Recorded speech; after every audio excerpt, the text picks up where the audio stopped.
The scent of gardenias, thick and cloying, clung to the air like a lover's persistent embrace.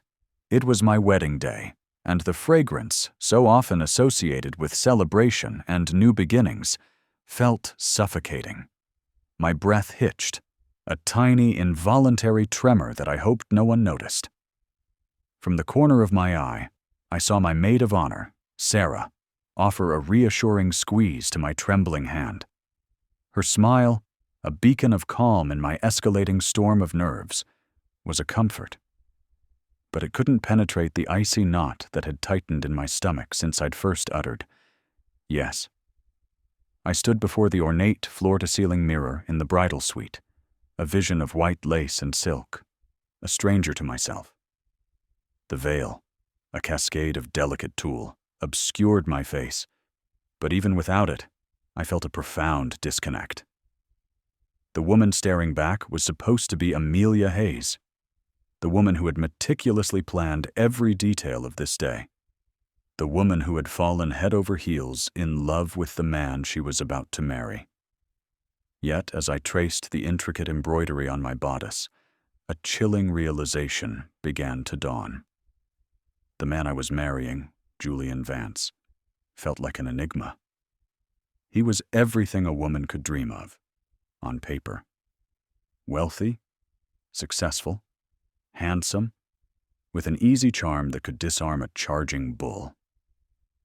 He had swept into my life like a benevolent hurricane a year ago, all whispered sweet nothings and grand gestures.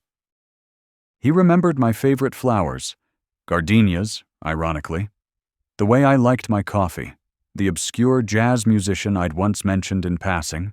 It had felt like destiny, a soulmate connection finally found after years of searching. But lately, a subtle unease had begun to worm its way into my heart. During our engagement, when I'd eagerly shared stories of my childhood, my awkward teenage years, my first clumsy attempts at dating, Julian's reactions had been peculiar. Not disinterest exactly, but a quiet, almost knowing stillness. He'd nod, a faint smile playing on his lips, but rarely offered anecdotes of his own that might mirror shared experiences. It was as if he was listening to a fairy tale, not reliving a shared history. My parents, bless their hearts, were beaming, a whirlwind of floral arrangements and frantic last-minute adjustments. My mother, teary-eyed and radiant, adjusted the delicate pearl earrings that had belonged to my grandmother. "You look breathtaking, darling," she whispered, her voice thick with emotion. "Julian is a lucky man." Lucky. The word echoed in the vast silence of my thoughts. Was I lucky to be marrying a man who felt like a beautifully constructed facade? A man whose past, when I tried to probe, seemed to conveniently blur around the edges. I had attributed my unease to pre-wedding jitters, the natural anxiety of embarking on such a monumental life change.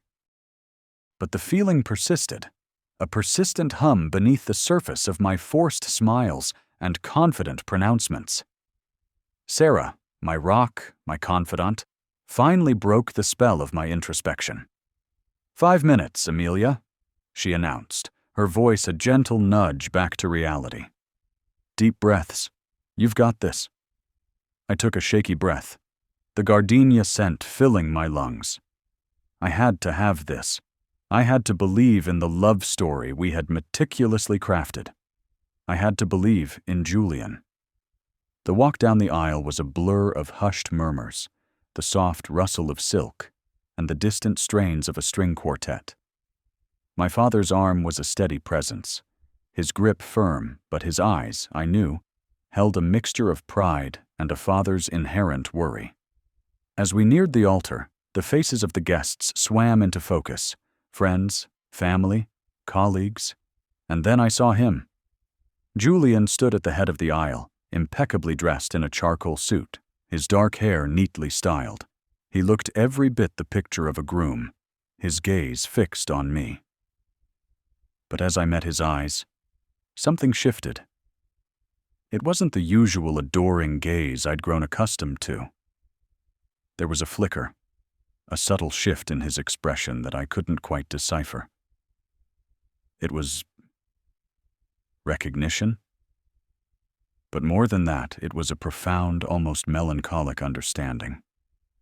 And in that fleeting moment, as the organ swelled and my father placed my hand in Julian's, I felt a chill that had nothing to do with the air conditioning. It was the unsettling sensation of looking into the eyes of a stranger, and yet feeling an echo of something deeply familiar. The ceremony was a beautiful, if somewhat surreal, affair. The officiant's words about love and commitment seemed to wash over me, their significance dulled by the persistent whisper of doubt in my mind. Julian's vows were eloquent, heartfelt, and perfectly delivered. He spoke of a love that had grown, of a future built on shared dreams. And yet, as he looked at me, his eyes held that same unreadable depth. He spoke of knowing me, of understanding my soul, but it felt as though he were describing an idealized version of me, a portrait painted from afar, not the messy, imperfect reality. The reception was a kaleidoscope of champagne toasts, laughter, and the relentless flash of cameras. I moved through it all on autopilot, a practiced smile plastered on my face. Julian was the perfect host, charming everyone, his arm a constant, reassuring presence around my waist. He would lean in, his lips brushing my ear, and whisper something sweet. But the words, while comforting on the surface, never quite landed. They felt rehearsed, like lines from a play he had memorized. Later, during our first dance, the band launched into a slow, romantic ballad. Julian pulled me close, his hand resting on my lower back, his thumb tracing slow circles. "You're exquisite tonight, Amelia," he murmured, his voice a low rumble against my ear. I leaned my head against his chest, the rhythmic beat of his heart a counterpoint to my own racing pulse. "You're not so bad yourself, Mr. Vance," I managed, a weak attempt at levity. He chuckled, a deep, resonant sound. "Just Mr. Vance now? I thought we were past formalities." "We are," I said, my voice barely a whisper. "It's just a lot to take in." He tilted my chin up, his gaze intense. "What is, my love?" And that was the question, wasn't it? What was a lot to take in? Was it the magnitude of the commitment? Or was it the gnawing feeling that the man I had just pledged my life to was still, in some fundamental way, unknown to me? He lowered his head, his lips meeting mine in a kiss that was meant to be passionate, sealing our union. It was a kiss that felt practiced, polite even. And in that moment, as the world around us blurred into a soft focus of twinkling lights and happy faces, a single, chilling thought solidified in my mind. I had just married a stranger. The honeymoon was meant to be a secluded paradise, a tropical escape designed for newly married bliss. We'd booked a villa on a small, undiscovered island in the Caribbean, complete with a private beach and an infinity pool that seemed to spill into the turquoise ocean. The first few days were a blur of sun-drenched relaxation and stilted conversation. Julian was attentive, always ensuring I had everything I needed, but the easy intimacy I'd craved was absent. We'd sit by the ocean, the waves lapping at our feet, and I would try to bridge the growing chasm between us with questions, with shared memories. "Remember that time in 3rd grade when Mrs. Davison caught us passing notes about the principal?" I'd ask, a nostalgic smile playing on my lips. Julian would smile, a gentle, enigmatic smile. I can imagine it was quite amusing. I'd press on, my voice laced with a hint of frustration. "No, I mean, do you remember it? We were sitting at the back, by the windows, and the note was about his toupee falling off during assembly." He would nod, his eyes not quite meeting mine. "A vivid image, Amelia. You always had a knack for observation." It was like talking to a well-read critic who had studied my life from afar. He knew the plot points, the characters, the general themes, but he lacked the visceral experience of having lived them with me. The feeling of being an imposter in my own life, a life I was supposedly sharing with this man, began to consume me. One evening, as the sun dipped below the horizon, painting the sky in hues of fiery orange and soft lavender, I sat on the balcony, a glass of wine in my hand, watching Julian swim in the illuminated pool. He moved with an effortless grace, his body a silhouette against the darkening water. He looked so perfect, too perfect. It was then, in the quiet solitude of our honeymoon suite, that the dam of my unspoken fears finally broke. "Julian!"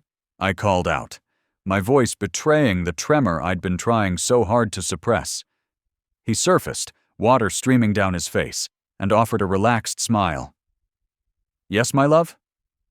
I took a deep breath, the salty air doing little to calm my racing heart. "We need to talk." He climbed out of the pool, wrapping a towel around his waist, and walked towards me, his expression shifting from relaxed to something more serious. He sat beside me, his knee brushing mine. "About what, Amelia?" "About us," I said, my voice barely audible. "About you. I feel like I don't know you, Julian. Not really." His gaze was steady, unwavering. "But I know you, Amelia. I've known you for a long time." The words hung in the air, heavy with unspoken meaning. "How long?" I asked, my voice laced with a desperation I couldn't hide. "Because it feels like you know the Amelia Hayes who exists in books, or on television. But not the real me. The me I thought I was sharing my life with." He was silent for a long moment, his eyes scanning the horizon, as if searching for the right words, or perhaps avoiding them. The silence stretched, punctuated only by the gentle rhythm of the waves. My heart hammered against my ribs, a frantic drumbeat of anticipation and dread. Finally, he turned back to me, his expression etched with a profound sadness that mirrored my own. "Amelia," he began, his voice low and resonant, "there's something I need to tell you. Something I should have told you a long time ago." He paused, and I held my breath, bracing myself for whatever revelation was about to come. The stranger I had married was finally about to reveal himself, and I had no idea if I would recognize him, or if I would even like what I found. The scent of gardenias, now a distant memory from our wedding day, felt like a cruel taunt, a reminder of a promise made to a man whose true identity remained shrouded in mystery. The island paradise had become a gilded cage, and the truth, I suspected, was about to set me free, or shatter the fragile reality I had so carefully constructed. "What is it, Julian?" My voice was barely a whisper, strained by the heavy, humid air that seemed to press in on us. The sound of the waves, which had been a soothing balm moments before, now felt like a relentless drumbeat, hammering against my ribs, a frantic rhythm that mirrored my racing pulse. His eyes, which had been fixed on the horizon, a canvas of fiery orange and soft lavender as the sun dipped below, now turned to me. They were dark, unreadable pools in the deepening twilight, reflecting the distant illuminated pool of our villa. He took a slow, deliberate breath, his chest rising and falling with a calm I envied. "I should have told you sooner, Amelia. So much sooner." His voice was low and resonant, a sound that should have been comforting, but was instead etched with a profound sadness that seemed to mirror my own. He reached out, his hand finding mine where it rested on the cool, tiled edge of the infinity pool. His grip was firm, almost possessive, but lacking the familiar warmth I'd come to associate with his touch. It felt like a gesture of duty, not desire. "Told me what?" I braced myself, a cold dread coiling in my stomach, The carefully constructed facade of our perfect honeymoon, of our perfect marriage, felt as fragile as spun glass, ready to shatter at any moment. I searched his face, desperate for a clue, for any hint of the man I thought I was marrying, or perhaps for the man he truly was. But his expression remained an enigma, a carefully guarded mask. He turned his hand over, his thumb beginning to trace slow circles on my palm. The familiar gesture, usually a source of comfort, now felt alien, a practiced movement devoid of genuine feeling. It's about how I know you, Amelia. How I've known you for a very, very long time. My breath hitched. This was it. The revelation I'd been dreading. The explanation for the unsettling feeling that had clung to me since the wedding day. How long? I asked, my voice trembling despite my best efforts. Julian's gaze drifted back to the darkening water, the waves lapping at our feet with a soft hiss. Since we were children, he said, the words barely audible above the surf. I lived next door to your family. For a few years anyway, before we moved away. The statement hung in the air, heavy with unspoken meaning. Children? Next door? My mind raced, sifting through fragmented memories of scraped knees, of summer afternoons, of a small, quiet boy who used to watch me from the edge of our yard. But Julian Vance, the sophisticated businessman with the sharp suits and the effortless charm, had been that shy boy? It seemed impossible. I don't remember you, I confessed, a wave of shame washing over me. How could I not remember? If he had been a part of my childhood, a neighbor, a boy I'd known, wouldn't I have some recollection? A ghost of a smile touched his lips, a flicker of something that might have been pain. I was younger than you, and terribly shy. You were always surrounded by friends, always the center of attention. I was more of an observer. He paused, his thumb still tracing those slow, deliberate circles on my palm. I remember you. Vividly. You had this bright yellow bicycle with streamers on the handlebars, and you'd race down the street, your pigtails flying. You used to build elaborate forts in the woods behind our houses, and I'd sometimes watch you from a distance. A vivid image, hazy and indistinct, began to form in my mind. A flash of yellow, the sound of childish laughter, the rustling of leaves. Could it be?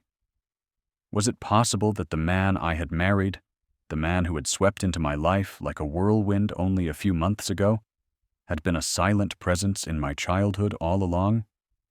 "What was your name?" I asked, my voice barely a squeak. He looked at me, his eyes filled with a profound, almost melancholic understanding. "You called me the quiet boy from next door. My name was Daniel." Daniel. The name resonated with a faint echo, a whisper from the distant past. Daniel. I tried to picture his face, but it was a blur, a composite of vague impressions. The boy who built forts. The boy who watched from the sidelines. He had known me since I was a child, and I had never known him. "Why didn't you say anything?" The question was laced with a confusion that bordered on accusation. "Why let me marry you thinking you were a stranger?" Julian's grip tightened slightly. "It's complicated, Amelia. When I saw you again, after all those years, it was like a dream. You were so beautiful, so grown, and I was different. I'd changed my name. I'd built this life, this career. I was afraid. Afraid that if you knew who I really was, the shy, awkward boy, you wouldn't be interested. That the Julian Vance you met would be nothing like the Daniel you'd known." He finally met my gaze directly, and in his eyes, I saw a raw vulnerability I hadn't witnessed before. It was a stark contrast to the confident, polished man I had married. "I watched you from afar for a long time, Amelia. I saw you at parties, at events. I wanted to approach you, to reintroduce myself, but the fear was always there. Then one night, our paths crossed properly. You were at a gallery opening and I seized the opportunity. I told you my name was Julian. I didn't mention Daniel. I didn't mention the houses next door. I let you think I was someone entirely new. The pieces began to click into place, forming a picture that was both astonishing and deeply unsettling. His convenient encounters, his vague past, the way he seemed to know my preferences without me explicitly stating them. It wasn't uncanny intuition. It was memory. Years of observation, of watching me from the periphery of my life. So all of it, I breathed, the realization dawning on me with a sickening lurch. The way you knew my favorite flowers, the way you seemed to anticipate my needs. That wasn't just him being attentive. That was you remembering. He nodded, his gaze steady. Yes, I remembered. I remembered everything, Amelia. The way you'd hum when you were concentrating. The way you'd chew on your lip when you were worried. The way you loved those awful, sugary pink cupcakes from Mrs. Henderson's bakery. A faint smile touched his lips again. A genuine one this time, tinged with nostalgia. I even remembered the scar on your left knee from when you fell off your bike trying to race a stray cat. My hand instinctively went to my knee, a phantom ache blooming beneath the fabric of my dress. I had completely forgotten about that incident. It was a memory buried deep, a relic of a childhood I thought was long gone, and Julian, or rather Daniel, had remembered. But why? I asked again, my voice laced with a desperate need for understanding. Why all the secrecy? Why the pretense? Because I loved you, Amelia, he said, his voice thick with emotion. I loved you then, as a boy, and I loved you even more when I saw you again. But I was so afraid of losing you before I even had you. Afraid that the real me, the Daniel from your childhood, wouldn't be enough for the woman you had become. So I created Julian. I built a persona, a life that I thought would impress you, would win you over. I thought if I could just get you to fall in love with Julian, then maybe eventually you would accept Daniel too. He released my hand, his gaze sweeping across the darkening ocean. It was a foolish plan, a dishonest one, and I've regretted it almost every moment since we met. But when you said yes to my proposal, I was caught. I couldn't bear to tell you the truth and risk losing you. And then the wedding. It all happened so fast. I kept telling myself, I'll tell her on the honeymoon. But then we were here, in this beautiful, secluded paradise, and the words they wouldn't come. I was afraid of the look in your eyes, Amelia. Afraid of the disappointment, the anger. The magnitude of his confession washed over me. He hadn't just married a stranger, he had become a stranger. A meticulously crafted illusion built on a foundation of childhood memories and adult insecurities. The profound disconnect I had felt wasn't a figment of my imagination.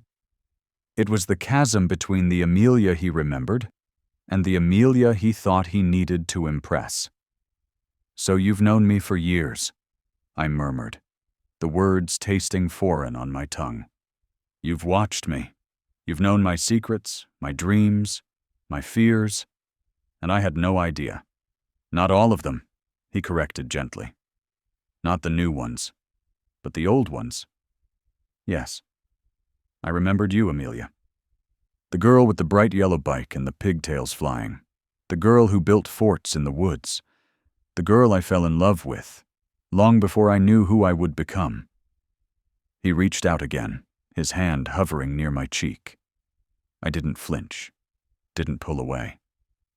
I simply looked at him, at this man who was both a stranger and someone I had, in a way, known for a lifetime. The icy knot in my stomach had begun to loosen, replaced by a strange mix of bewilderment, hurt, and a nascent curiosity. The fairy tale had taken a sharp, unexpected turn, veering away from the sun-drenched romance I'd envisioned and plunging into the murky depths of a shared past I never knew existed. "This is a lot, Julian." Daniel. I chose his childhood name, a small acknowledgement of the man he claimed to be. "I don't know what to say." "I know," he said, his voice soft. "And I don't expect you to forgive me, not right away. But I wanted you to know. I wanted you to know that the man you married isn't a stranger. He's just a very old acquaintance who got lost along the way." He finally let his hand rest on my cheek, his touch surprisingly gentle, surprisingly familiar. It was the touch of a boy who had watched me from his backyard, a boy who had remembered. And in that moment, under the vast, star-dusted sky of our secluded paradise, the carefully constructed walls around my heart began to tremble. The game of pretense was over. Now, we had to figure out what was real. The words hung in the air between us, heavy and charged, like the humid atmosphere before a tropical storm. "Daniel," I whispered, the name feeling foreign on my tongue, a relic from a life I barely remembered. It was a ghost from the past, suddenly made flesh and blood, standing before me in the opulent honeymoon suite that now felt less like a sanctuary and more like a gilded cage. Julian, Daniel, watched me, his gaze steady, an unreadable depth in his eyes. The polite smile I'd learned to expect, the one that rarely reached his eyes, was gone, replaced by something raw and exposed. He'd confessed. He'd laid bare a decade's worth of carefully constructed deception. He'd admitted to the orchestrated meetings, the uncanny knowledge of my favorite books, the way he always knew what to say to soothe my anxieties. He'd been Daniel all along, the shy boy from next door, the one who'd hidden behind his mother's skirts when I'd come over to play. My mind reeled, trying to reconcile the two men. Julian Vance, the sophisticated businessman who'd swept me off my feet with his charm and apparent understanding of my soul. And Daniel, the quiet, awkward kid I'd barely registered. The one who'd probably watched me from behind his bedroom window, nursing a secret crush. The sheer audacity of his plan, the meticulousness with which he'd executed it, was staggering. He hadn't just fallen in love with me. He'd engineered our entire relationship, a grand, elaborate scheme to win me over. You knew me." I finally managed, my voice raspy. It felt like a ridiculous question, given his confession. But my brain was struggling to catch up. My childhood memories were a hazy kaleidoscope of scraped knees, summer days, and the comforting familiarity of our neighborhood.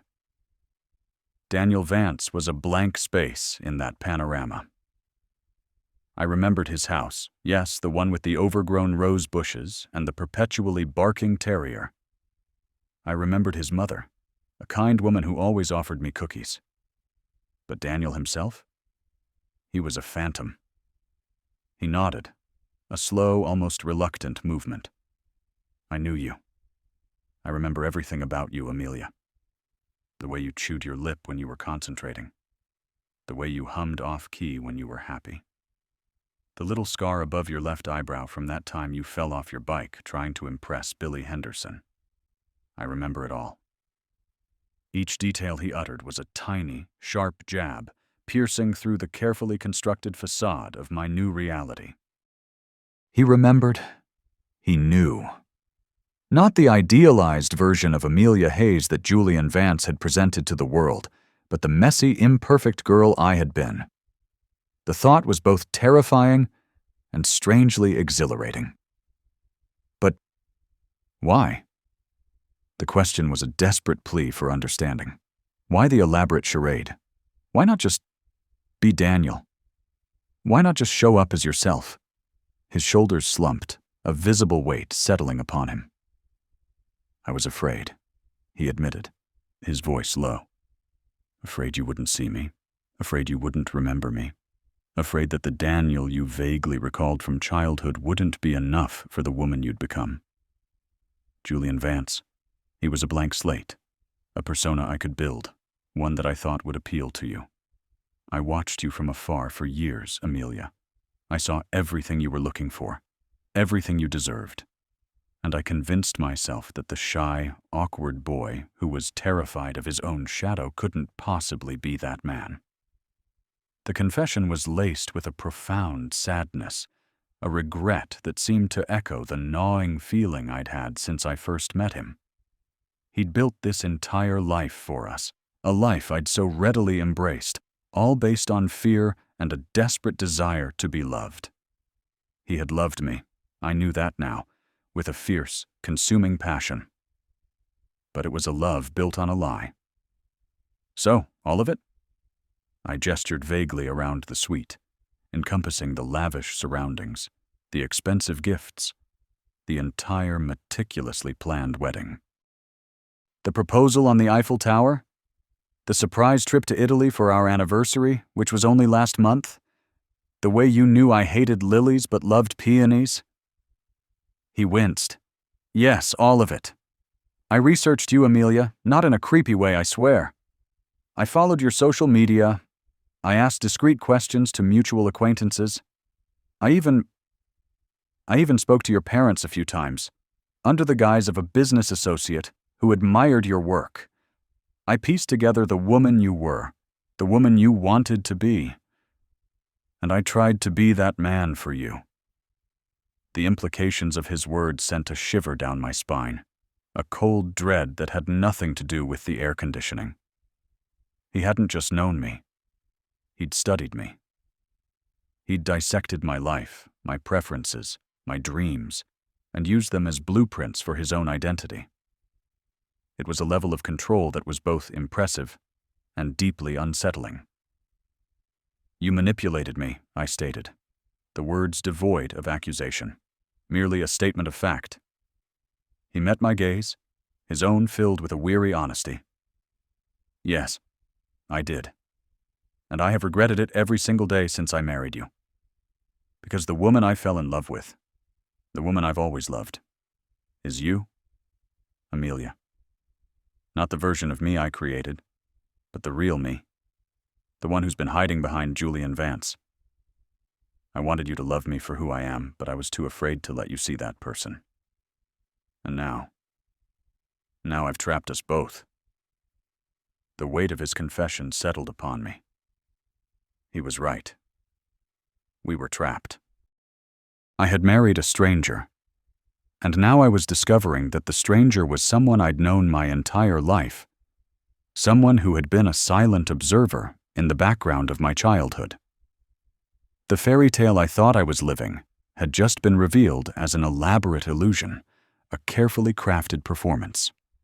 I walked over to the balcony doors and pushed them open, stepping out onto the private terrace. The warm, salty air of the Caribbean washed over me, a stark contrast to the suffocating tension within the suite. The sun was beginning its descent, painting the sky in breathtaking hues of fiery orange and soft lavender. The waves lapped gently against the shore, a rhythmic, soothing sound that did little to calm my racing heart. So, what now, Daniel? I asked, my voice barely a whisper against the vastness of the ocean. The name still felt strange, but it was the truth, and I had to start accepting it. He joined me on the terrace, standing a respectful distance away. His silhouette was outlined against the vibrant sunset, a figure of both mystery and newfound vulnerability. I don't know, Amelia. I've made a terrible mistake. I've built a life on a lie, and now I have to live with the consequences. I understand if you want this to be over, if you want to leave me. The thought of leaving him, of walking away from this elaborate, complicated mess, was overwhelming. I looked at him, at the man who had loved me from afar, who had dedicated years to winning my heart, even if it was through deception. He was a stranger, yes, but he was also Daniel, the boy I'd forgotten, the one who had held a secret affection for me for as long as I could remember. I don't know either, I admitted, turning back to face him.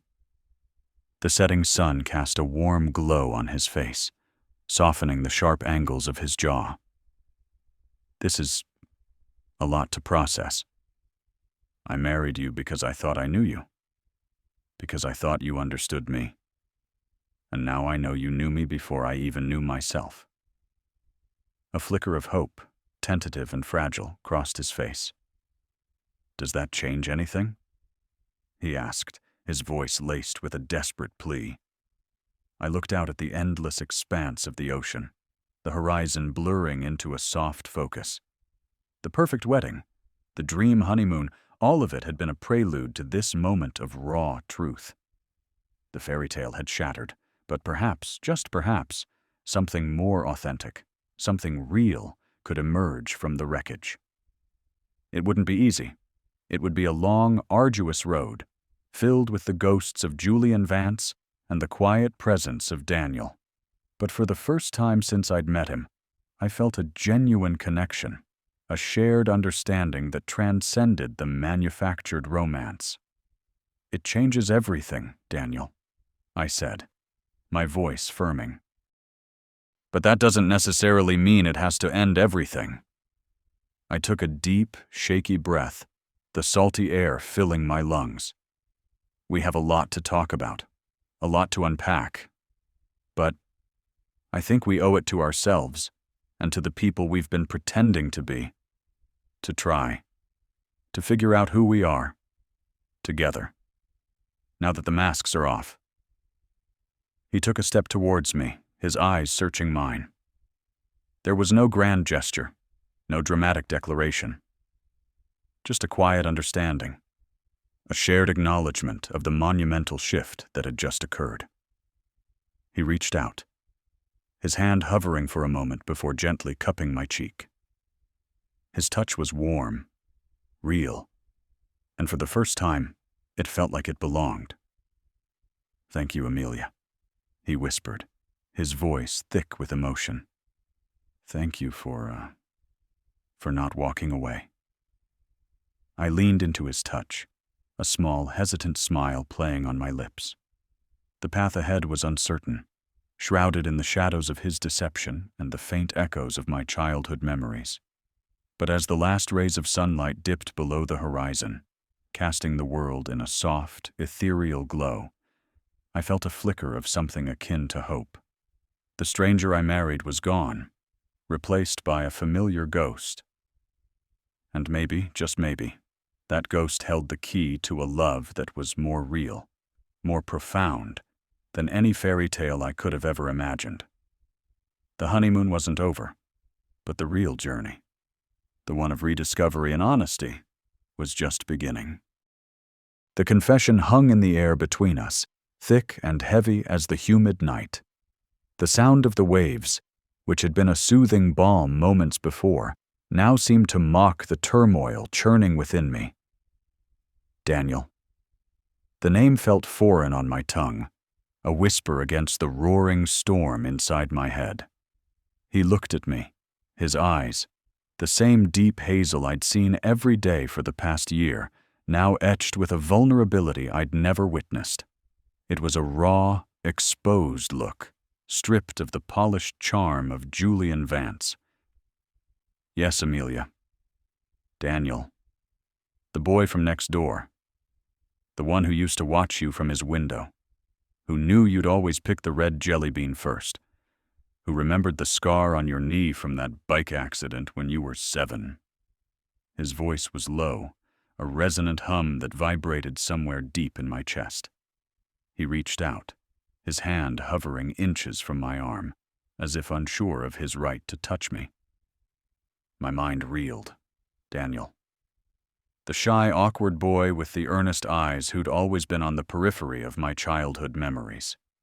He was a ghost, a faint echo I'd long forgotten, now resurrected and standing before me, claiming to be the man I'd just pledged my life to. The elaborate wedding, the vows, the entire year leading up to this moment, it all felt like a meticulously crafted illusion. And I, Amelia Hayes, had been its unwitting star. You knew all of that? I asked, my voice barely audible.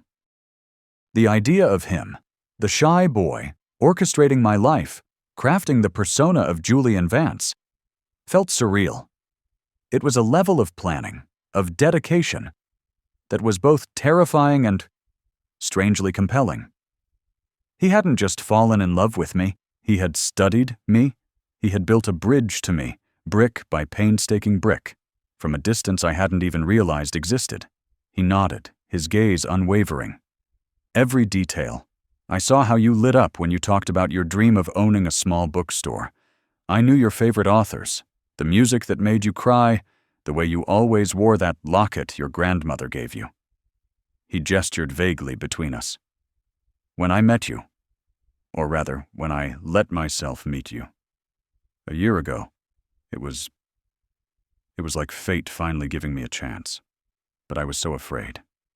Afraid you wouldn't see me, Daniel, the awkward kid. So I became Julian, someone I thought you'd want. The words landed with a heavy thud. Julian Vance, the successful architect, the man of quiet confidence and effortless charm.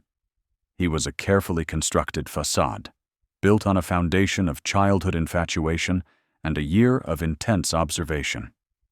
He'd fed me compliments, anticipated my desires, and woven himself into the fabric of my life with a precision that now sent a shiver down my spine. He'd borrowed my parents' memories, my friends' anecdotes, and even my own unspoken dreams, all to create the perfect partner. You lied to me, I whispered, the hurt finally starting to surface, sharp and painful. It wasn't just the deception, it was the profound lack of genuine connection. I had fallen in love with a phantom, a carefully curated version of a man. The intimacy we'd shared, the whispered secrets, the passionate embraces, had they all been part of the act? I know, he said, his voice laced with a deep regret. And I'm so sorry, Amelia. It was wrong, every step of it. But I never stopped. I never stopped being Daniel, the boy who loved you.